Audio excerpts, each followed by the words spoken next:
आज जो हम लोग प्रेस ब्रीफिंग बुलाए हैं वो जो कोरोना से संबंधित जो नए हम लोगों को निर्देश मिले हैं उससे थोड़ा सा अवगत कराना है।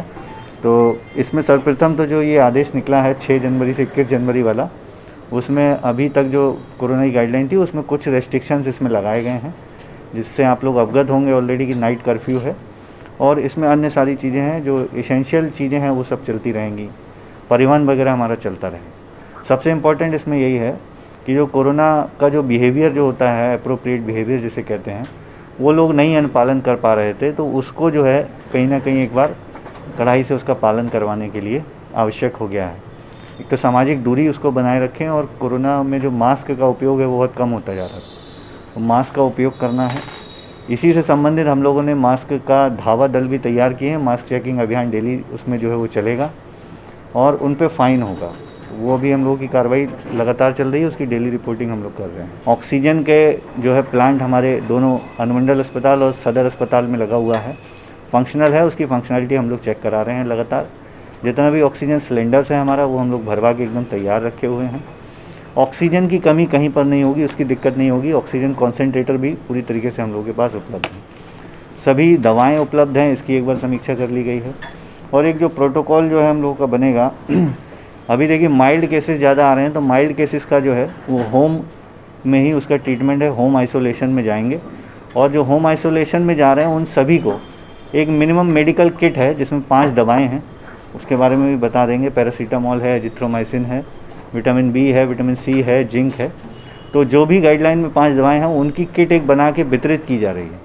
अगर कोई व्यक्ति घर में नहीं रहना चाहता या कहीं बाहर का है तो हम लोग उसको जब तक वो माइल्ड केसेस में वहाँ तक रहेगा, 7 दिन का भी जो है वो SOP के हिसाब से है, तो वो उसके बाद उसको डिस्चार्ज कर दिया जाएगा। तो हम लोगों का माइल्ड का, मॉडरेट का, सीवियर का जो प्रोटोकॉल है उसके लिए हम लोग पूरी तैयारी करे हुए हैं। एक तो यही है कि वो जो है कोविड के अनुरूप जो है गाइडलाइन है उसका अनुपालन करें। दूसरा, वैक्सीनेशन कवरेज, हम लोगों का वैक्सीनेशन कवरेज अभी ठीक है, अच्छा है। और जो 15 से 17 साल के जो बच्चों का वैक्सीनेशन कवरेज है उसमें बक्सर अभी प्रथम स्थान पर है। जो हेल्थ केयर वर्कर थे और फ्रंट लाइन वर्कर थे और 60 साल से ऊपर के लोग हैं जो कोमॉर्बिडिटी के साथ हैं, उनको जो है बूस्टर डोज दी जा रही है। उसकी शुरुआत जो है वो 10 से शुरू हो रहा है, 10, 11, 12 जो भी है वो हम लोग का 3 दिन में हम लोग उसका टारगेट है कि उसको ख़त्म करेंगे।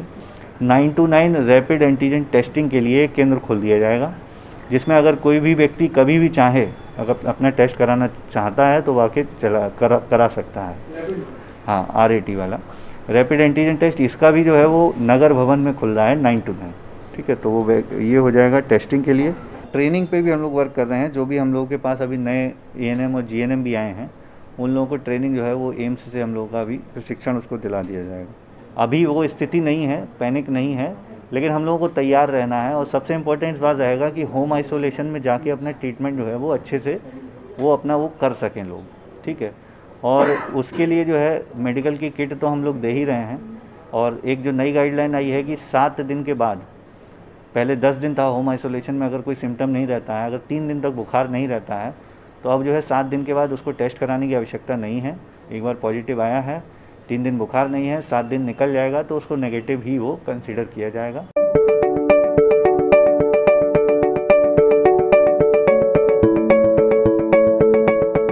Thank you for watching this video until it is finished. If useful to you guys, please like and share this video.